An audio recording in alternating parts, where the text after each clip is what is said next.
ನಾರಾಯಣಂ ನಿಖಿಲಪೂರ್ಣಗುಣೈಕದೇಹಂ ನಿರ್ದೋಷಮಪ್ಪಿತಮಪ್ಪಿಖಿಲೈಸುವಾಕ್ಯೈಃ ಅಸ್ಯೋದ್ಭವಾದಿತಮಶೇಷವಿಶೇಷತೋऽಪಿ ವಂದ್ಯಂ ಸದಾ ಪ್ರಿಯತಂ ನಮಸನ್ನಮಾಮಿ. ಕೃಷ್ಣಾಯ ವಾಸುದೇವಾಯ ಹರಯೇ ಪರಮಾತ್ಮನೇ ಪ್ರಣತಃ ಕ್ಲೇಶನಾಶಾಯ ಗೋವಿಂದಾಯ ನಮೋ ನಮಃ. ನಾರಾಯಣಂ ಗುಣೈಃ ಸರ್ವೈರುದೀರ್ಣದೋಷವರ್ಜಿತಂ ನೇಮ್ಯಂ ಗುರುಂಶ್ಚಾಪಿ ನತ್ವಾ ಸೂತ್ರಾರ್ಥಮುಚ್ಯತೆ. ಅಭ್ರಮಂ ಭಂಗರಹಿತಂ ಅಜಡಂ ವಿಮಲಂ ಸದಾ ಆನಂದತೀರ್ಥಮತುಳಂ ಭಜೆ ತಾಪತ್ರಯಾಪಹಂ. ಪೃಥ್ವೀಮಂಡಲಮಧ್ಯಸ್ಥಾಃ ಪೂರ್ಣಬೋಧಮತಾನುಗಾಃ ವೈಷ್ಣವಾಃ ವಿಷ್ಣುಹೃದಯಾಃ ತಾನ್ ನಮಸ್ಸೇ ಗುರುಂ ಮಮ. ತಪಸ್ವಾಧ್ಯಾಯ ಶುಶ್ರೂಷಾ ಕೃಷ್ಣಪೂಜಾರತಂ ಮುನಿಂ ವಿಶ್ವೇಶಂ ಇಷ್ಟದಂ ವಂದೇ ಪರಿವ್ರಾಟ್ ಚಕ್ರವರ್ತಿನಂ. ಶ್ರೀ ಗುರುಭ್ಯೋ ನಮಃ. ಶ್ರೀ ಹರಯೇ ನಮಃ.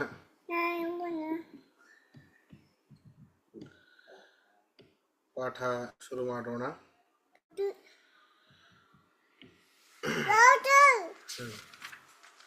ಇಲ್ಲಿ 1ನೇ ಅಧ್ಯಾಯದ 2ನೇ ಪಾದ, 1ನೇ ಅಧ್ಯಾಯದ 2ನೇ ಪಾದ. ಇಲ್ಲಿ 3ನೇ ಸೂತ್ರ ಆಗಬೇಕಿದೆ, ಅದರ ಅರ್ಥ ಆಗಬೇಕು. 3ನೇ ಸೂತ್ರದ ಅರ್ಥ ಆಗಬೇಕು. ಎರಡನೇ ಸೂತ್ರದ ಭಾಷ್ಯದ ಅರ್ಥ ಆಗಬೇಕು. ಸರಿ, 3ನೇ ಸೂತ್ರ ಅಲ್ಲ, 2ನೇ ಸೂತ್ರದ ಭಾಷ್ಯದ ಅರ್ಥ ಆಗಬೇಕು. ನೋಡಿ, ಇನ್ನೊಮ್ಮೆ ಸೂತ್ರವನ್ನು ಓದೋಣ. ಓಂ ವಿವಕ್ಷಿತ ಗುಣೋಪಪತ್ತೇಶ್ಚ ಓಂ. ಓಂ ವಿವಕ್ಷಿತ ಗುಣೋಪಪತ್ತೇಶ್ಚ ಓಂ. ಈ ಸೂತ್ರ ಹೊರಟಿದ್ದು ಯಾಕೆ ಅಂತ ಹೇಳಿದ್ದೇನೆ, ಭಾಷ್ಯವನ್ನೆಲ್ಲವೂ ಮಾಡಿದ್ದೇವೆ. ಅಂದರೆ ಇನ್ನು ಅನೇಕ ಯುಕ್ತಿಗಳಿಂದಲೂ ಕೂಡ ಪರಮಾತ್ಮನು ಸರ್ವಗತನಾಗಿದ್ದಾನೆ. ಸರ್ವಗತನಾಗಲಿಕ್ಕೆ ಏನೇನಿರಬೇಕು ಅಂತ ಕೇಳಿದಾಗ, ಅದೃಶ್ಯತ್ವ ಮೊದಲಾದ ಗುಣಗಳು ಯಾರಲ್ಲಿ ಇರ್ತವೋ, ಅದೃಶ್ಯತ್ವ ಮೊದಲಾದ ಗುಣಗಳು ಯಾರಲ್ಲಿ ಇರ್ತವೋ ಅವನು ಸರ್ವಗತ ಆಗ್ತಾರೆ ಅಂತ. ಹಾಗಾದರೆ ಯಾರು ಸರ್ವಗತರೋ ಅವರು ಬ್ರಹ್ಮ, ಯಾರು ಬ್ರಹ್ಮರೋ ಅವರ ಜಿಜ್ಞಾಸೆಯನ್ನು ಮಾಡಬೇಕು ಅಂತ. ಹೌದಾ? ಆದ್ದರಿಂದ ಇಲ್ಲಿ ವಿವಕ್ಷಿತ ಗುಣೋಪಪತ್ತೇಶ್ಚ, ವಿವಕ್ಷಿತ ಐತರೇಯ ಶ್ರುತಿಯಲ್ಲಿ ಹೇಳಿದೆ ಏನಂತ, ಗುಣೋಪಪತ್ತೇಶ್ಚ, ಈ ಸರ್ವಗತನಾಗಲಿಕ್ಕೆ ಯಾವ ಯಾವ ಗುಣಗಳು ಬೇಕು, ಅದೃಶ್ಯತ್ವಾದಿ ಮೊದಲ ಗುಣಗಳು ಬೇಕು, ಅವೆಲ್ಲವೂ ಕೂಡ ವಿಷ್ಣುವಿನಲ್ಲಿ ಸೇರತ್ತೆ, ವಿಷ್ಣುವಿನಲ್ಲಿ ಉಪಪತ್ತಿ ಕೂಡತ್ತೆ ಅಂತ. ಅದನ್ನೇ ಆ ಭಾಷ್ಯದಲ್ಲಿ ಹೇಳಿದ್ದು. ಸಯೋ ಅತ ಅಶ್ರುತಃ ಇತ್ಯಾದಿ, ಅದು ದೊಡ್ಡದಿದೆ. ನಿನ್ನೆ ಹೇಳಿದೆ, ಸಯೋ ಅತೋ ಅಶ್ರುತೋ ಅಗತೋ ಅಮತೋ ಅನತೋ ಅದೃಷ್ಟೋ ಅವಿಜ್ಞಾತೋ ಅನಾದಿಷ್ಟಃ ಶ್ರೋತಾ ವಂತ ದೃಷ್ಟಾ ಜ್ಯೇಷ್ಠಾ ಘೋಷ್ಟಾ ವಿಜ್ಞಾತ ಪ್ರಜ್ಞಾತ ಸರ್ವೇಷಾಂ ಭೂತಾನಾಂ ಅಂತರಃ ಪುರುಷಃ. ಹೀಗೆ ಎಲ್ಲವನ್ನೂ ಹೇಳಿದ್ದಾರೆ. ಅದರಲ್ಲಿ ಮೊಟ್ಟ ಮೊದಲಿಗೆ ಇವನು ಅದೃಶ್ಯನಾಗಿದ್ದಾನೆ, ಅಶ್ರುತನಾಗಿದ್ದಾನೆ. ಯಾರಿಂದ? ಜಾತಃ ಜಾಯಮಾನಃ, ಇಲ್ಲಿಯ ತನಕ ಯಾವ ಯಾವ ಜೀವ ಸಮುದಾಯಗಳು ಅಂತ ಹುಟ್ಟಿವೆಯೋ ಅವರೆಲ್ಲರಿಂದಲೂ ಕೂಡ ಇವನು ಸಂಪೂರ್ಣವಾಗಿ ಕೇಳಲಿಕ್ಕೆ ಸಾಧ್ಯ ಇಲ್ಲ ಪರಮಾತ್ಮನನ್ನ. ಅರ್ಥಾತ್ ಅವನ ಬಗ್ಗೆ, ಅವನ ಗುಣಗಳನ್ನು ತಿಳಿಲಿಕ್ಕೆ ಸಾಧ್ಯ ಇಲ್ಲ. ಅಶ್ರುತಃ ಜಾತಃ ಜಾಯಮಾನಃ, ಹುಟ್ಟಿದಂಥವರಿಗೂ ಮುಂದೆ ಹುಟ್ಟಲಿರುವಂತಹ ಅನೇಕ ಜೀವರಿಗೂ ಕೂಡ ಅದನ್ನು ಅವನ ಬಗ್ಗೆ ಸರಿಯಾಗಿ ತಿಳಿಯಲಿಕ್ಕೆ ಸಾಧ್ಯ ಇಲ್ಲ. ಹೀಗೆ ಎಲ್ಲ ಹೇಳಿ, ಅಂತಹವನೇನೆ ಸವಿತಾ ಸ ವಾಯು ಸ ಇಂದ್ರ ಸೋಶ್ರುತಃ ಸ ಅದೃಷ್ಟಃ ಯೋ ಹರಿಹಿ ಯಃ ಪರಮೋ ಯೋ ವಿಷ್ಣು ಸ ಅನಂತಃ ಅಂತ ಹೇಳಿ ಚತುರ್ವೇದ ಶಿಖೆಯಲ್ಲಿ ಹೇಳಿದ್ದಾರೆ ಅಂತ ನಿನ್ನೆ ಪಾಠ ನೋಡಿದ್ವಿ. ಈಗ ಮುಂದಿನ ಸೂತ್ರಕ್ಕೆ ಹೊರಡೋಕಿನ ಮುಂಚೆ ಪೂರ್ವ ಪಕ್ಷವನ್ನು ಮಾಡಿಕೊಳ್ತಾರೆ. ಅಲ್ಲ, ನಚ ಆದಿತ್ಯ ಶಬ್ದಾತ್, ಭಾಷೆ ಹೇಳಬೇಕು ಎಲ್ಲರೂ. ನಚ ಆದಿತ್ಯ ಶಬ್ದಾತ್ ಚಕ್ಷುರ್ಮಯತ್ವಾದೇಶ್ಚ ಜೀವ ಇತಿ ವಾಚ್ಯಂ. ಚಕ್ಷುರ್ಮಯತ್ವಾದೇಶ್ಚ ಜೀವ ಇತಿ ವಾಚ್ಯಂ.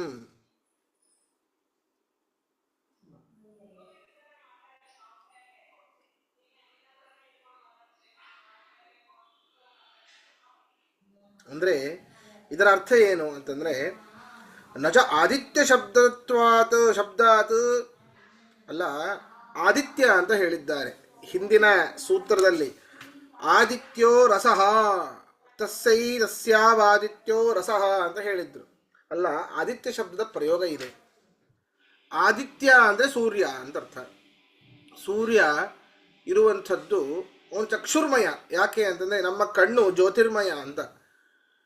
ಇದನ್ನ ಸೈನ್ಸು ಕೂಡ ಒಪ್ಪತ್ತೆ. ನಮ್ಮ ಕಣ್ಣಿನಿಂದ ಒಂದು ಬಂದಂತಹ ಬೆಳಕು ರಶ್ಮಿ ಯಾವ ಪದಾರ್ಥದ ಮೇಲೆ, ಯಾವ ಪದಾರ್ಥದೊಟ್ಟಿಗೆ ಸಂಪರ್ಕ ಆಗುತ್ತೋ ಅದು ಮಾತ್ರ ನಮಗೆ ಕ್ಲಾರಿಟಿಯಾಗಿ ಕಾಣೋದು, ಕ್ಲಿಯರ್ ಆಗಿ ಕಾಣೋದು. ನಾವು ಒಂದು ವಸ್ತುವನ್ನು ನೋಡಬೇಕಾದ್ರೆ ಅದರ ಆ ಒಂದು ವಸ್ತುವಿನ ಮೇಲೆ ನಮ್ಮ ರಶ್ಮಿ ಬಿದ್ದಿರುತ್ತೆ. ಅದರಿಂದಾಗಿ ನಮ್ಮ ಕಣ್ಣಿನ ರಶ್ಮಿ ಅದರ ಮೇಲೆ ಬಿದ್ದಿರುತ್ತೆ. ಅದರಿಂದ ಅದು ಕ್ಲಿಯರ್ ಆಗಿ ಕಾಣುತ್ತೆ. ಇನ್ನುಳಿದಿದ್ದು ಮಸಕಾಗಿ ಕಾಣುತ್ತೆ. ಈಗ ಫೋನಲ್ಲಿ ಬರುತ್ತೆ ನೋಡ್ರಿ, ಪೋರ್ಟ್ರೇಟ್ ಅಂತ. ಅದನ್ನು ಸ್ವಲ್ಪ ಕ್ಲಿಕ್ ಮಾಡಿದರೆ ಹಿಂದಿಂದೆಲ್ಲ ಬ್ಲರ್ ಆಗಿ ಬರ್ತದೆ. ಯಾವ ವಸ್ತು ಮೇಲೆ ಅದು ಆಗಿರ್ತದೋ, ಅದು ಕನೆಕ್ಟ್ ಆಗಿರ್ತದೋ ಅದು ಮಾತ್ರ ಕ್ಲಾರಿಟಿ ಆಗಿ ಬರ್ತದೆ. ಹಾಗೆ ಹೌದಾ? ಅದರಿಂದ ಅದು ಚಕ್ಷುರ್ಮಯ. ಚಕ್ಷುರು ಜ್ಯೋತಿ ಬರುವಂಥದ್ದು ಏನಿದೆ ಅದು ಆ ಒಂದು ಜ್ಯೋತಿ ಸೂರ್ಯನ ಜ್ಯೋತಿ. ಯಾಕೆ? ಕಣ್ಣಿನಲ್ಲಿ ಸೂರ್ಯ ಇರ್ತಾನೆ, ಕಣ್ಣಿನ ಅಭಿಮಾನಿ ಸೂರ್ಯ. ಅದರಿಂದಾಗಿ ಆದಿತ್ಯ ಅಂತಂದ್ರೆ ಒಂದು ಚಕ್ಷುರ್ಮಯ. ಈ ಚಕ್ಷುರ್ಮಯತ್ವ ಅಂತಂದ್ರೆ ಅದು ಜೀವರಿಗೆ ಮಾತ್ರ ಸಾಧ್ಯಪ್ಪ, ಇನ್ಯಾರಿಗೆ ಹೇಳಿಕ್ ಬರೋದಿಲ್ಲ. ಅಂದ್ರೆ ಕಣ್ಣಿನಲ್ಲಿ ಇರುವಿಕೆ ಅಂಥದ್ದು. ಕಣ್ಣಿಗೆ ಅಭಿಮಾನಿ ಯಾರಂತ ಹೇಳಿದ್ದಾರೆ? ಸೂರ್ಯ ಅಂತ ಹೇಳಿದ್ದಾರೆ. ಅಂದ್ರೆ ಜೀವನಾದ ಸೂರ್ಯ. ಆದಿತ್ಯ ಜೀವಿ ಅವನು. ಬ್ರಹ್ಮದೇವರಿಗಿಂತ ಕೆಳಗೆ ಬರು, ಬ್ರಹ್ಮದೇವರಿಂದ ಆರಂಭಿಸಿ ಎಲ್ಲರೂ ಕೂಡ ಜೀವಿಗಳೇ. ಅದರಿಂದಾಗಿ ಅವನು ಚಕ್ಷುರ್ಮಯನಾದ್ದರಿಂದಾಗಿ ಸೂರ್ಯಾದಿ ಜೀವರೇ ಸರ್ವಗತರು ಯಾಕಾಗಬಾರದು? ಅದರಿಂದಾಗಿ ಈ ಚಕ್ಷುರ್ಮಯತ್ವ ಅನ್ನುವಂಥದ್ದು ಪರಮಾತ್ಮನಿಗಿಲ್ಲ. ಅರ್ಥ ಆಯ್ತಾ? ಆದಿತ್ಯ ಅಂತ ಹೇಳಿದ್ದಾರೆ. ಆದಿತ್ಯ ಅಂತಂದ್ರೆ ಸೂರ್ಯ ಕಣ್ಣಿಗೆ ಅಭಿಮಾನಿ. ಕಣ್ಣಿನಿಗೆ ಅಭಿಮಾನಿಯಾದವನು ಸೂರ್ಯನೇ ಹೊರತು ವಿಷ್ಣು ಅಲ್ಲ. ಕಣ್ಣಲ್ಲಿ ಇರುವಂಥದ್ದು ಸೂರ್ಯ ಅಂತ ಹೇಳಿದ್ದಾರೆ. ಆದ್ರಿಂದಾಗಿ ಈ ಸೂರ್ಯಾದಿ ಜೀವರೇನೇ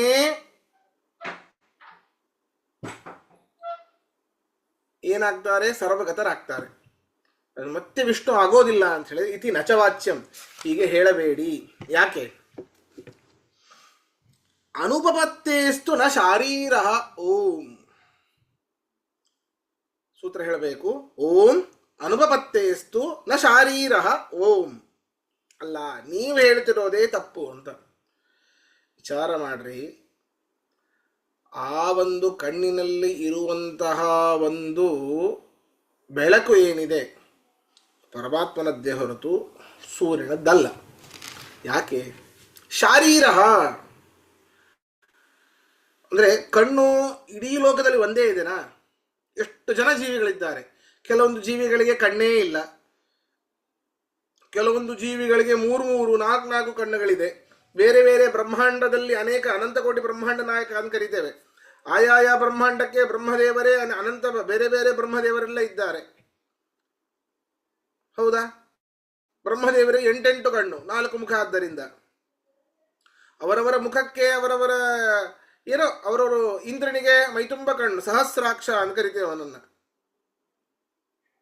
ಹೀಗೆ ಎಷ್ಟೆಷ್ಟೋ ಕಣ್ಣುಗಳಿವೆ. ಎಲ್ಲ ಕಣ್ಣಿನಲ್ಲೂ ಸೂರ್ಯ ಇರ್ಲಿಕ್ಕೆ ಸಾಧ್ಯನಾ? ಇರೋದಿಲ್ಲ. ಯಾಕೆ? ಅವನು ಅವನು ಜೀವಿಯವನು. ನ ಶಾರೀರ, ಶರೀರವುಳ್ಳವನು. ಈಗೆಲ್ಲ ಅವನು ನಮ್ಮ ಹಾಗೇನೆ ಜೀವಿಯವನು. ನಮ್ಮಲ್ಲಿ ನಾವು ಒಂದೇ ಶರೀರ ಇಟ್ಟುಕೊಂಡು ಒಂದು ಸ್ಥಳದಲ್ಲಿ ಮಾತ್ರ ಇರಬಹುದೇ ಹೊರತು ಎಲ್ಲ ಸ್ಥಳದಲ್ಲೂ ಒಂದೇ ಶರೀರದಿಂದ ಇರಲಿಕ್ಕೆ ಆಗೋದಿಲ್ಲ, ಅಸಂಭವ ಅದು. ಹಾಗೆ ಆ ಶಾರೀರಿಯಾದಂತಹ ಆ ಶಾರೀರನಾದಂತಹ ಆದಿತ್ಯ ಜೀವನಾದ್ದರಿಂದಾಗಿ ಎಲ್ಲರ ಕಣ್ಣಿನಲ್ಲೂ ಅವನಿದ್ದಾನೆ ಅಂತ ಹೇಳಿಕ್ ಬರೋದಿಲ್ಲ. ಅವನು ಜೀವಿಯಾಗಿದ್ದಾನೆ. ಅದನ್ನೇ ಹೇಳಿದ್ದು ನ ಶಾರೀರ ಅನುಭವತ್ತೇ. ಪ್ರಾಕೃತ ಶರೀರವುಳ್ಳವನು ಈ ಆದಿತ್ಯಾದಿಗಳಾದ್ದರಿಂದಾಗಿ ಅವನು ಸರ್ವಗತ ಅಂತ ಹೇಳಿಕ್ಕಾಗೋದಿಲ್ಲ. ಅರ್ಥ ಆಯ್ತಾ? ಅಂದ್ರೆ ಸರ್ವಚಕ್ಷುರಂತರ್ಗತ, ಎಲ್ಲರ ಕಣ್ಣಿನಲ್ಲಿ ಅವನೇ ಇದ್ದಾನೆ ಅಲ್ಲ. ಸೂರ್ಯನ ರೂಪದಲ್ಲಿ ಪರಮಾತ್ಮ ಸವಿತ್ರನಾಮಕ ನಾರಾಯಣ ಇರುವಂಥದ್ದು. ನಮಗೆ ಇವನು ಕುರುಡ ಅಂದ ತಕ್ಷಣ ಅವನಿಗೆ ಕಣ್ಣಿಲ್ಲ ಅಂತ ಅರ್ಥ ಅಲ್ಲ. ಕಣ್ಣು ಅಂತಂದ್ರೆ ಇಲ್ಲಿ ಕಾಣುವಂತಹ ಗುಡ್ಡೆ ಅಲ್ಲ. ಯಾವ ಇಂದ್ರಿಯಗಳು ಕಣ್ಣಿಗೆ ಕಾಣೋದಿಲ್ಲ, ನೆನ್ಪಿಟ್ಕೊಳ್ಳಿ. ಪಂಚ ಜ್ಞಾನೇಂದ್ರಿಯಗಳು ಅಂತೇನು, ಕರ್ಮೇಂದ್ರಿಯಗಳು ಕಣ್ಣಿಗೆ ಕಾಣತ್ತೆ, ಆದರೆ ಅದರ ಕ್ರಿಯೆಗಳು ಕಣ್ಣಿಗೆ ಕಾಣತ್ತೆ, ಆದರೆ ಜ್ಞಾನೇಂದ್ರಿಯಗಳು ಕಣ್ಣಿಗೆ ಕಾಣೋದಿಲ್ಲ. ಕಣ್ಣು ಅಂದ ತಕ್ಷಣ ನಾವೇನು ಅನ್ಕೊಂಡ್ಬಿಡ್ತೇವೆ, ರೆಪ್ಪೆ ಒಳಗಿರೋ ಗುಡ್ಡೆ ಇದೇ ಕಣ್ಣು.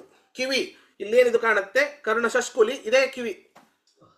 ನಾಲಿಗೆ ಏನು ಕಾಣತ್ತೆ, ಇದೇ ನಾಲಿಗೆ. ಚರ್ಮ ಮೈ ತುಂಬ ಏನಿದೆ ಅದೇ ತ್ವಗೀಂದ್ರಿಯ ಅಂತ. ಘ್ರಾಣ ಈ ಮೂಗು ಏನಿದೆ ಇದೇ ನಮಗೆ ಘ್ರಾಣೇಂದ್ರಿಯ ಅಂತ ತಿಳ್ಕೊಂಡ್ಬಿಡ್ತೇವೆ. ಸರ್ವಥಾ ಇಲ್ಲ, ಯಾವ ಇಂದ್ರಿಯಗಳೂ ಕಣ್ಣಿಗೆ ಕಾಣೋದಿಲ್ಲ. ಎಲ್ಲ ಪಂಚಜ್ಞಾನೇಂದ್ರಿಯಗಳು ಅತೀಂದ್ರಿಯಗಳೇ. ನೋಡ್ರಿ, ಪಂಚಜ್ಞಾನೇಂದ್ರಿಯಗಳು ಅತೀಂದ್ರಿಯ, ಕಣ್ಣಿಗೆ ಕಾಣೋದಿಲ್ಲ, ಇಂದ್ರಿಯದಿಂದ ಗೋಚರ ಅಲ್ಲ ಅವು.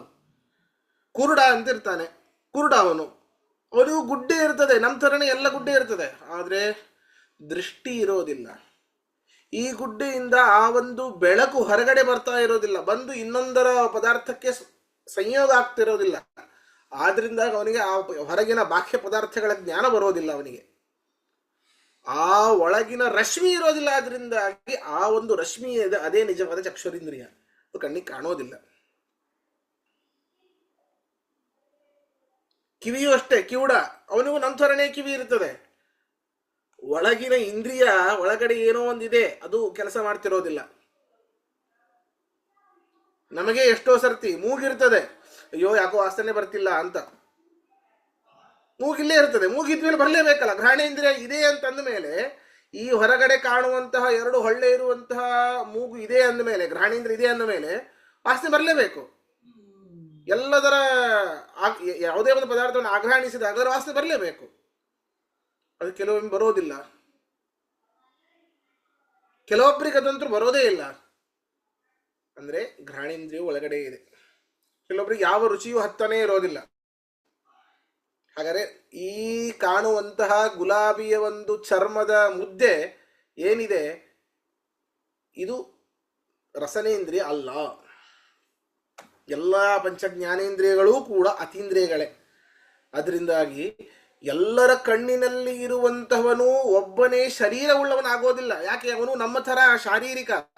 ನಾವು ಹೇಗೆ ಒಂದೇ ಶರೀರ ಇಟ್ಕೊಂಡು ಎಲ್ಲ ಕಡೆಯಲ್ಲಿ ಇರ್ಲಿಕ್ಕಾಗತ್ತಾ? ಈಗೆಲ್ಲೋ ಒಂದು ಚೇರ್ ಮೇಲೋ ಟೇಬಲ್ ಮೇಲೋ ಎಲ್ಲೋ ಕುಳಿತಿದ್ದೀರಿ, ಒಂದು ರೂಮಲ್ಲಿ ಎಲ್ಲೋ ಕುಳಿತಿದ್ದೀರಿ, ಅಲ್ಲಿ ಮಾತ್ರ ಇದ್ದೀರಿ. ನಿಮ್ಮ ಮನೆ ಅಡಿಗೆ ಮನೆಯಲ್ಲಿದ್ದೀರಾ, ನಿಮ್ಮ ಮನೆ ಹಾಲಲ್ಲಿದ್ದೀರಾ, ನೀವು ಇದೇ ಟೈಮಲ್ಲಿ ಅಟ್ ಎ ಟೈಮ್ ಇಲ್ಲ. ಅದರಿಂದಾಗಿ ಅವನು ಜೀವನೇ. ಆದ್ದರಿಂದಾಗಿ ಒಂದೇ ಶರೀರ ತೆಗೆದುಕೊಂಡು ಅನೇಕ ಕಡೆ ಇರಲಿಕ್ಕೆ ಸಾಧ್ಯ ಇಲ್ಲ. ಅನುಪಪತ್ತೇ ಸ್ಥೂಲ ಶಾರೀರ, ಶರೀರವುಳ್ಳವನು ಜೀವ. ಆದ್ದರಿಂದಾಗಿ ಆದಿತ್ಯ ಅನುಪತ್ತೇ ಸರ್ವತ್ರ ಸರ್ವಗತನಾಗ್ಲಿಕ್ಕೆ ಅವನು ಸಾಧ್ಯ ಇಲ್ಲ. ಅರ್ಥ ಆಯ್ತಲ್ಲ? ಅದನ್ನೇ ಹೇಳಿದ್ದು ಭಾಷ್ಯ. ಹೇಳಬೇಕೆಲ್ಲರೂ. ಏಕಸ್ಯ ಸರ್ವಶರೀರಸ್ಥತ್ವ ಅನುಪಪತ್ತೇರೇವ. ಏಕಸ್ಯ ಸರ್ವಶರೀರತ್ವ ಅನುಪಪತ್ತೇರೇವ. ಸರ್ವಶರೀರಸ್ಥತ್ವ ಅನುಪಪತ್ತೇರೇವ. ಒಬ್ಬ ದೇಹನೇ ಏಕಸ್ಯ ಸರ್ವಶರೀರಸ್ಥತ್ವ ಅನುಪಪತ್ತೇರೇವ.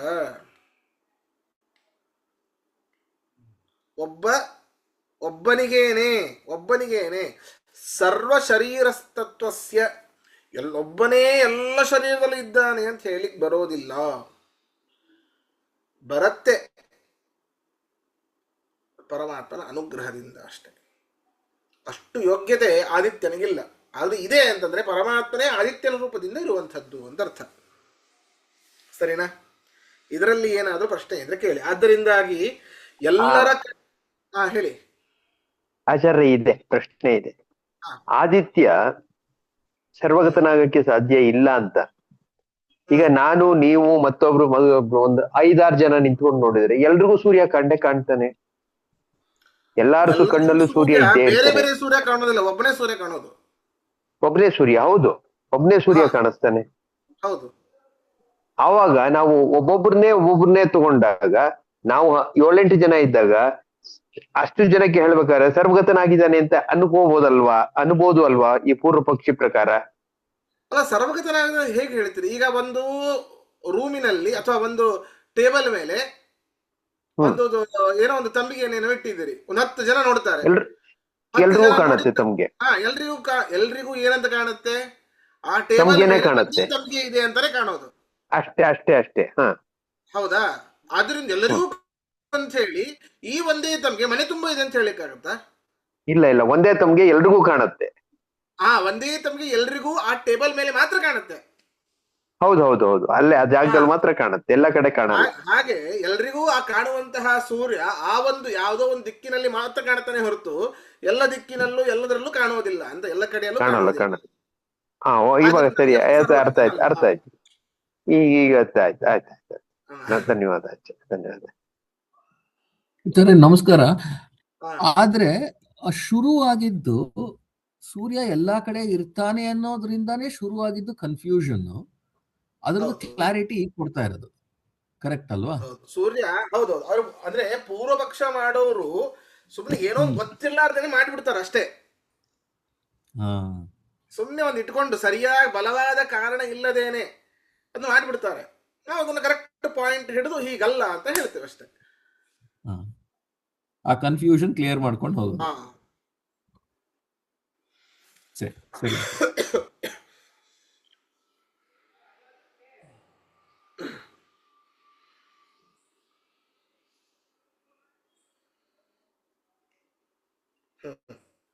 ಸರಿ, ಇನ್ನೊಂದು ಸೂತ್ರಕ್ಕೆ ಹೋಗೋಣ.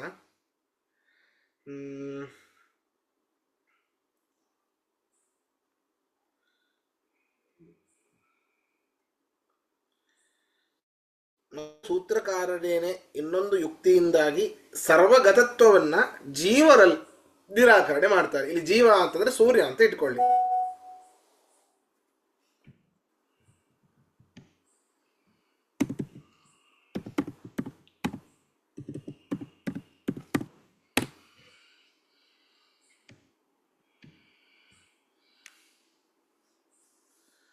ಜೀವರಲ್ಲಿ ಶುರು ಆಗಿದೆ ಅಂತ ಅಂದರೆ, ಕ್ಷಮಿಸಿ, ಜೀವರಲ್ಲಿ ಈಗ ಈ ಸರ್ವಗತತ್ವವನ್ನು ಇನ್ನೊಮ್ಮೆ, ಜೀವ ಅಂದರೆ ಸೂರ್ಯ ಅಂತ ಅರ್ಥ, ಇವರಲ್ಲಿ ಇನ್ನೊಮ್ಮೆ ಸರ್ವಗತತ್ವವನ್ನು ನಿರಾಕರಣೆ ಮಾಡ್ತಾ ಇದ್ದಾರೆ. ಏನು ಸೂತ್ರ ನೋಡಿ. ಓಂ ಕರ್ಮಕರ್ತವ್ಯ ವ್ಯಪದೇಶಾಚ್ಚ. ಓಂ ಕರ್ಮಕರ್ತವ್ಯ ವ್ಯಪದೇಶಾಚ್ಚ. ಕರ್ಮಕರ್ತೃವ್ಯಪದೇಶಾಚ್ಚ ಓಂ.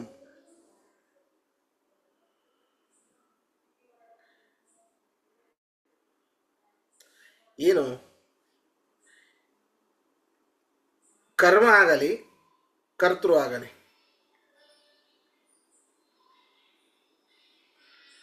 ಸರ್ವಗತನಾದ ಸಕಲ ಜೀವ ಅಂತಸ್ಥನಾದ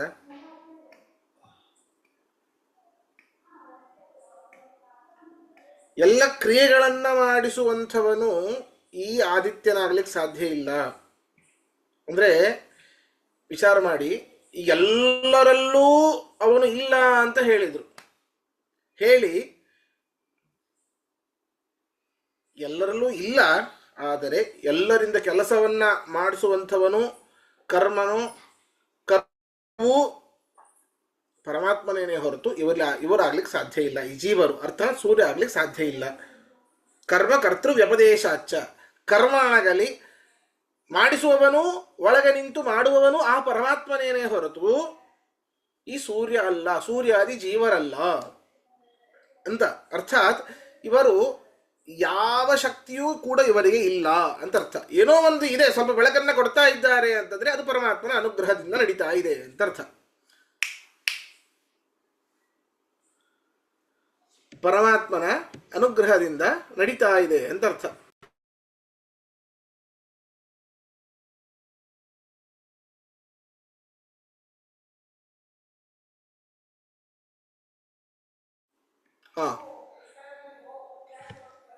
ಜೀವರಿಂದ ಅದು ಆಗ್ಲಿಕ್ಕೆ ಸಾಧ್ಯ ಇಲ್ಲ ಅಂತ ಅದನ್ನೇ ಹೇಳಿದ್ದು. ಕರ್ಮ ಕರ್ತೃ ಸರ್ವಗತನೇ ಸಕಲ ಜೀವರ ಅಂತಸ್ಥನಾಗಿ,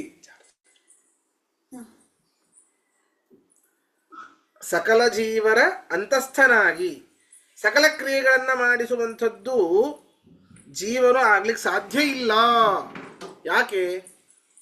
ನಿಮಗಿಲ್ಲೂ ಸಣ್ಣೊಂದು ಬರಬಹುದು. ಏನು ಬರಬಹುದು? ಜಂಕ್ಷನ್ ಬಾಕ್ಸ್ ಬರಬಹುದು. ಇಲ್ಲಿ ಇವರು ಇದನ್ನ ಯಾಕೆ ಇಟ್ಕೊಂಡು ಮಾಡ್ತಾ ಇದ್ದಾರೆ? ಈ ಒಂದು ಪೂರ್ವ ಪಕ್ಷ, ಈ ಸೂತ್ರ ಹೊರಟಿದ್ದು ಯಾಕೆ ಅಂತಂದ್ರೆ ಮತ್ತೆ ಜೀವ ಬ್ರಹ್ಮರು ಒಂದೇ ಅನ್ನುವಂತಹ ದೃಷ್ಟಿಯಿಂದಾಗಿ ಈ ಸೂತ್ರ ಹೊರಟಿದೆ. ಅದಕ್ಕೆ ಮತ್ತೆ ಅಲ್ಲಿ ಹೇಳ್ತಾ ಇದ್ದಾರೆ, ಜೀವರು ಬೇರೆ ಬ್ರಹ್ಮರು ಬೇರೆ, ಬ್ರಹ್ಮನೇ ಬೇರೆ ಎನ್ನುವಂತಹ ಒಂದು ದೃಷ್ಟಿಯಿಂದಾಗಿ ಈ ಸೂತ್ರ ಹೊರಟಿದೆ. ಅದನ್ನ ಸ್ಥಾಪನೆ ಮಾಡಲಿಕ್ಕೋಸ್ಕರವಾಗಿ ಮುಂದೆ ನೋಡಿ, ಕರ್ಮ ಕರ್ತೃ ವ್ಯಪದೇಶಾಚ. ಕರ್ಮ ಒಳಗಡೆ ನಿಂತು ಮಾಡಿಸುವಂತಹ ಕೆಲಸಗಳು. ಕರ್ತೃ ಯಾರು? ಆ ಪರಮಾತ್ಮನೇನೇ ಹೊರತು ಪರಮಾತ್ಮನೇನೆ ಅಂತ ಹೇಳಿ ವ್ಯಪದೇಶಾಚ ಉಪದೇಶ ಇದೆ. ಯಾವುದರಲ್ಲಿ? ಐತರೇಯ ಶ್ರುತಿಯಲ್ಲಿಯೇ ಉಪದೇಶ ಇದೆ. ಏನಂತ? ಭಾಷ್ಯ ನೋಡ್ರಿ. ಆತ್ಮಾನಂ ಪರಸ್ಮೈ ಶಂಸತಿ ಇತ್ಯಾದಿ. ಆತ್ಮಾನಂ ಪರಸ್ಮೈ ಶಂಸತಿ. ಅನೇಕ ಋಷಿಗಳು ಅಥವಾ ಬೇರೆ ಯಾವುದೋ ಬ್ರಹ್ಮಜ್ಞಾನಿ ಆತ್ಮಾನಂ ಪರಮಾತ್ಮನನ್ನ ಪರಸ್ಮೈ ಅಯೋಗ್ಯನಾದವನಿಗೆ ಏನಾದರೂ ಉಪದೇಶ ಮಾಡಿದರೆ ಅವನು ನಿಷ್ಫಲನಾಗ್ತಾನೆ. ಅಯೋಗ್ಯನಾದ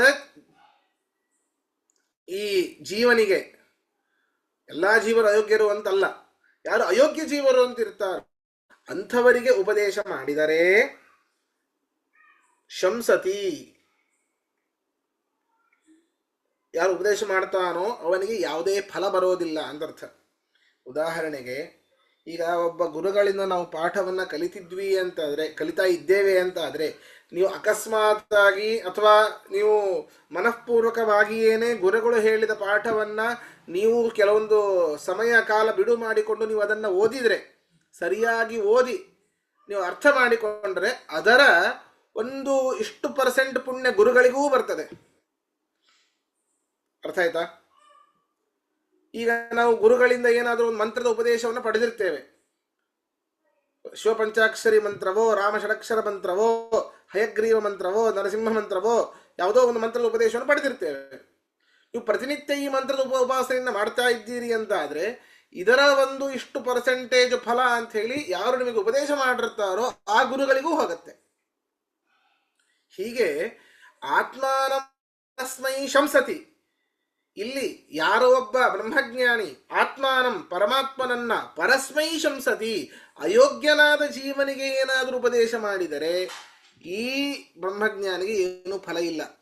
ಯೋಗ್ಯ ಜ್ಞಾನಿಗೆ ಅಥವಾ ಯೋಗ್ಯನಾದ ಜೀವಿಗೆ ಏನಾದರೂ ಉಪದೇಶ ಮಾಡಿದರೆ ಅವನು ಅದನ್ನ ಇನ್ನೂ ಸರಿಯಾಗಿ ಧ್ಯಾನ ಮಾಡಿ ಮಾಡಿ ಮಾಡಿ ಆ ಧ್ಯಾನದಿಂದ ಬಂದಂತಹ ಸ್ವಲ್ಪ ಪುಣ್ಯ ಇವನಿಗೆ ದಕ್ಕತ್ತೆ, ಗುರುಗಳಿಗೆ ಅರ್ಥಾತ್ ಬ್ರಹ್ಮಜ್ಞಾನಿಗೆ. ನಿಷ್ಫಲನಾಗ್ತಾನೆ. ಯಾರಿಗೆ? ಅಯೋಗ್ಯನಾದವನಿಗೆ ಉಪದೇಶ ಮಾಡಿದಾಗ. ಹೀಗೆ ಅದು ಒಂದು ವ್ಯವಸ್ಥೆ ಇದೆ. ಆದ್ದರಿಂದ ಆತ್ಮಾನಂ ಪರಸ್ಮೈ ಶಂಸತಿ, ಇದರಲ್ಲಿ ಭೇದ ಕಾಣ್ತಾ ಇದೆ ರೀ. ಏನ್ ಭೇದ ಕಾಣ್ತಾ ಇದೆ? ಪರಮಾತ್ಮನನ್ನ ಅಯೋಗ್ಯನಾದ ಜೀವರಿಗೆ ಉಪದೇಶ ಮಾಡಬಾರದು. ಓ, ಹಾಗಾದ್ರೆ ಪರಮಾತ್ಮನೇ ಬೇರೆ, ಜೀವನೇ ಬೇರೆ. ಒಂದು ವೇಳೆ ಏನಾದರೂ ಪರಮಾತ್ಮ ಜೀವರಿಬ್ಬರೂ ಒಬ್ಬನೇ ಆಗಿದ್ದರೆ ಅವಾಗ ಪರಮಾತ್ಮನನ್ನ ಜೀವರಿಗೆ ಉಪದೇಶ ಮಾಡಿದರು ಅಂತ ಹೇಗೆ ಹೇಳಿಕ್ಕೆ ಆಗ್ತಿತ್ತು? ಹೇಳಿಕ್ಕೆ ಆಗ್ತಾ ಇರಲಿಲ್ಲ. ಈ ರೀತಿಯಾಗಿ ಭೇದದ ವ್ಯಪದೇಶ ಇದೆ. ಕರ್ಮ ಕರ್ತೃ ವ್ಯಪದೇಶ ಆತ್ಮಾನಂ ಪರಸ್ಮೈ ಶಂಸತಿ, ಈ ರೀತಿಯಾಗಿ ಭೇದ ಕಾಣ್ತಾ ಇದೆ. ಅದರಿಂದಾಗಿ ಜೀವನು ಸರ್ವಗತನಾಗಲಿಕ್ಕೆ ಸಾಧ್ಯ ಇಲ್ಲ. ಕೊನೆಗೆ ಏನು ಹೇಳ್ತಾರೆ ಗೊತ್ತಾ? ಅಂದರೆ ಈಗ ಆದಿತ್ಯ ಒಬ್ಬನೇ ಒಂದೇ ಶರೀರವುಳ್ಳವನಾದ್ರಿಂದ ಅವನು ಎಲ್ಲ ಕಡೆ ಇರ್ಲಿಕ್ಕೆ ಸಾಧ್ಯ ಇಲ್ಲ ಅಂತ ಹೇಳಿದರು. ಈಗ ಆದಿತ್ಯ ಇಸಿಕೊಳ್ತು ಜೀವ. ಅದಕ್ಕೆ ಅವ್ರು ಹೇಳ್ತಾರೆ, ಇಲ್ಲ, ಈ ಜೀವನನ್ನೇ ಪರಮಾತ್ಮ ಅಂತ ಹೇಳಿಬಿಡ್ತೇವೆ ಅಂತ ಪೂರ್ವ ಪಕ್ಷ ಅವರು ಮಾಡಿಕೊಂಡ್ರೆ ಅದಕ್ಕಿದು ಉತ್ತರ. ಕ್ಲಾರಿಟಿ ಸಿಕ್ತಾ? ಸಿಕ್ತು ಆಚಾರ್ಯ, ಸಿಕ್ತು. ಹೌದಾ? ಯಾಕೆ ಅಂತಂದ್ರೆ ಮಾಡುವವರು ಬೇರೆ, ಪರಮಾತ್ಮ ಅಂತ ಹೇಳಿಬಿಡ್ತೇವೆ. ಹಾ, ಅದು ಅಂದ್ರೆ ಮಾಡೋರು ಬೇರೆ, ಮಾಡಿಸುವವರು ಬೇರೆ, ಬೇರೆ ಬೇರೆ ಇಬ್ರು. ಹೀಗೆ ಈ ಜೀವನನೇ ನಾವು ಪರಮಾತ್ಮ ಅಂತ ಹೇಳಿಬಿಡ್ತೇವೆ. ಹಾಗಾದ್ರೆ ಜೀವನ ಜಿಜ್ಞಾಸನ್ನೇ ಮಾಡೋಣ ಅಂತ ಹೇಳಿದ್ರೆ ಸರ್ವಥಾ ಇಲ್ಲ. ಜೀವ ಬೇರೆ, ಆತ್ಮ ಬೇರೆ, ಅಂದ್ರೆ ಪರಮಾತ್ಮ ಬೇರೆ. ಯಾಕೆ? ವೇದದಲ್ಲಿ ಈ ಐತರೇಯ ಶ್ರುತಿಯಲ್ಲಿ ಏನೇ ಭೇದ ಪ್ರತಿಪಾದಕ ಅನೇಕ ಶ್ರುತಿಗಳಿವೆ. ಅದರಲ್ಲೂ ಇದು ಒಂದು. ಆತ್ಮಾನಂ ಪರಸ್ಮೈ ಶಂಸತಿ, ಆ ಪರಮಾತ್ಮನನ್ನ ಅಯೋಗ್ಯನಾದ ಜೀವರಿಗೆ ಒಂದು ವೇಳೆ ಉಪದೇಶ ಮಾಡಿದರೆ ಅವನು ನಿಷ್ಫಲನಾಗ್ತಾನೆ, ಯೋಗ್ಯನಾದ ಜೀವರಿಗೆ ಉಪದೇಶ ಮಾಡಿದರೆ ಅವನು ಸಫಲನೇ ಆಗ್ತಾನೆ. ಹಾಗಾದ್ರೆ ಪರಮಾತ್ಮನನ್ನ ಜೀವನಿಗೆ ಉಪದೇಶ ಮಾಡಿದಾಗ ಅಂತಂದ್ರೆ ಪರಮಾತ್ಮ ಬೇರೆ, ಜೀವ ಬೇರೆ. ಅದರಿಂದಾಗಿ ನೀವು ಜೀವನನ್ನೇ ಪರಮಾತ್ಮ ಅಂತ ಹೇಳಿ ಸರ್ವಥಾ ಬರೋದಿಲ್ಲ. ಗೊತ್ತಾಯ್ತಾ? ಅದರಿಂದಾಗಿ ಈ ಸೂತ್ರ ಹೊರಟಿದ್ದು ಅದಕ್ಕೆ. ಇದರಲ್ಲಿ ಪ್ರಶ್ನೆ ಇದ್ರೆ ಕೇಳಿ.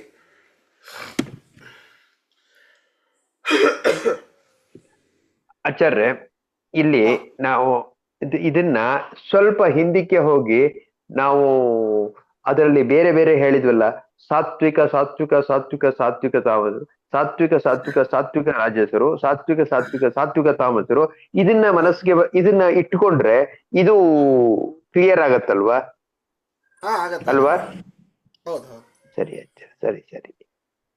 ಇದೆಲ್ಲ ಇದು ಸಾತ್ವಿಕತ್ವ ಇದರಲ್ಲಿ ಬರೋದೇ ಇಲ್ಲ ಅಂತ ಅನ್ಸುತ್ತೆ. ತಾಮಸ ತಾಮಸ ತಾಮಸ ತಾಮಸರು ಇವರೆಲ್ಲ. ಅದೇ ನಾನು ಹೇಳಿದ್ದು.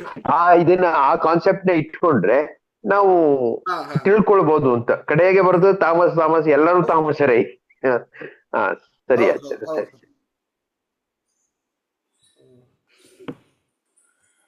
ಸರಿ, ಇನ್ನೊಂದು ಸೂತ್ರವನ್ನು ಮಾಡೋಣ.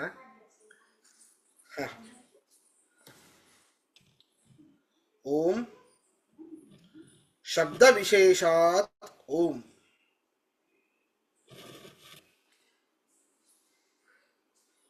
ಓಂ ಶಬ್ದ ವಿಶೇಷಾತ್ ಓಂ. ಏನಪ್ಪ? ಶಬ್ದ ವಿಶೇಷ ಇದೆ ಪರಮಾತ್ಮನಲ್ಲಿ, ಶಬ್ದದ ವೈಶಿಷ್ಟ್ಯ ಇದೆ. ಸಕಲ ಶಬ್ದ ವಾಚ್ಯತ್ವ ಸರಿ. ಮುಖ್ಯವಾಗಿ ಈ ಯಾವ ಪಾಠ ನಡೀತಾ ಇದೆ ಆ ಪಾಠದ ಮೊದಲನೆಯ ಶಬ್ದ ಯಾವುದು?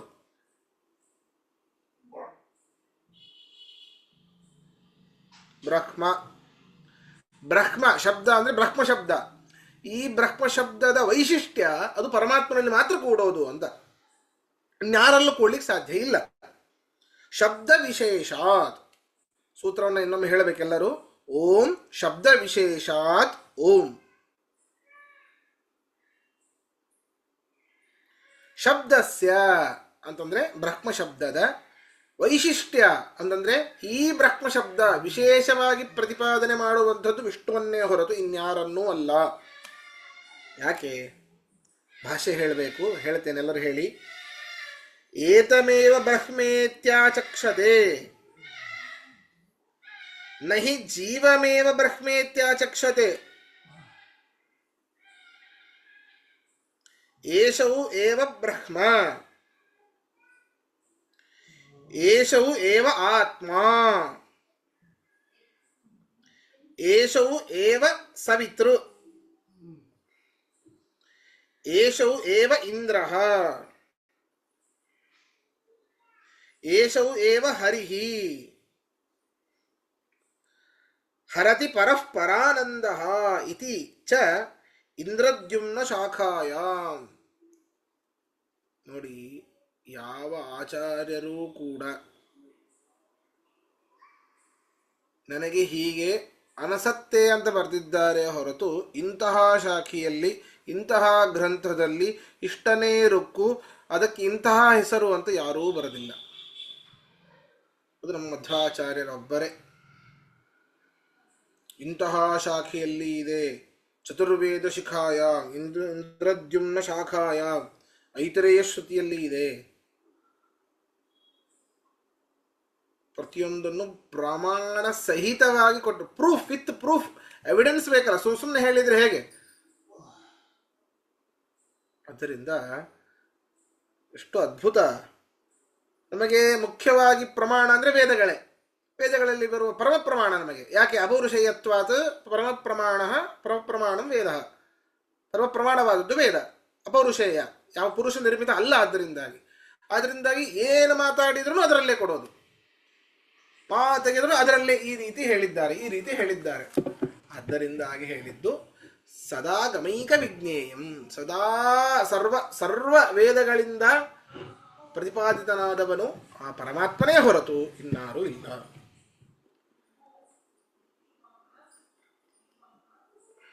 ಇದರ ಅರ್ಥ ಏನು?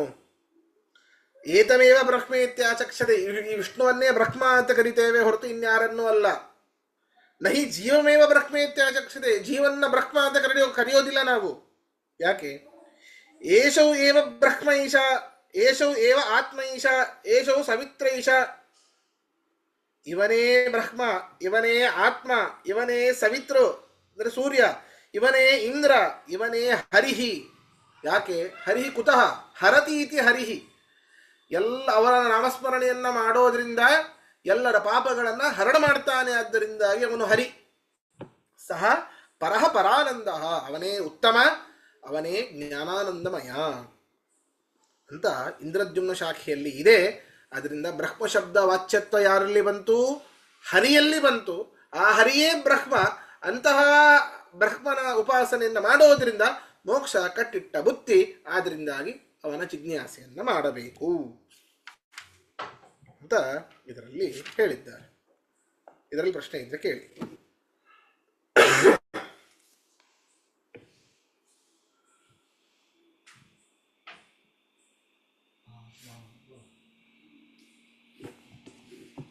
ಆಚಾರ್ಯ, ಇದಕ್ಕೆ ಇಷ್ಟೊಂದು ಕ್ರಾಸ್ ರೆಫರೆನ್ಸ್ ಐತರೇಶ್ ಉಪನಿಷತ್ತೆ ಹೇಳ್ತಾರಲ್ಲ. ಹೌದು. ಹಾಗಾದ್ರೆ ಅದು ಅಷ್ಟೊಂದು ಇದಾಗಿದೆಯಾ? ಏನು? ಅಷ್ಟೊಂದು ಕ್ಲಿಷ್ಟವಾಗಿದೆ, ಅಷ್ಟೊಂದು ವಿಚಾರವಂತವಾಗಿದೆಯಾ ಅಂತ ಐತರೇಯ? ಹೌದು. ಸರಿ. ಆಚಾರ್ಯರು ಐತರೇಯ ಉಪನಿಷತ್ತನ್ನ ಬಹಳ ಬಾರಿ ಪಾಠವನ್ನು ಮಾಡಿದ್ದಾರೆ. ಅದನ್ನ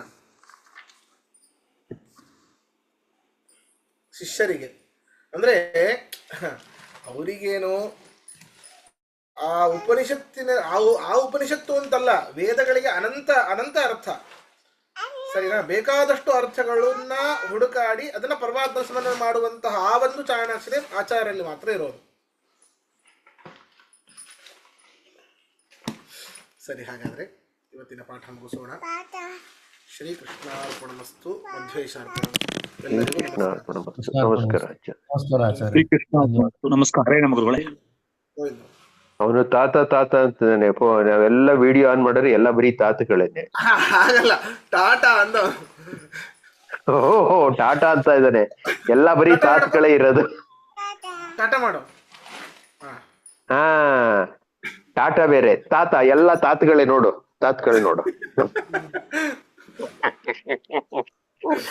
ಸರಿ ಆಚಾರ್ಯ. ಕೃಷ್ಣ ಅರ್ಪಣ.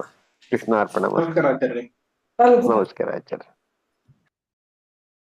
ನಮಸ್ಕಾರ. ಹರೇ ನಮಃ.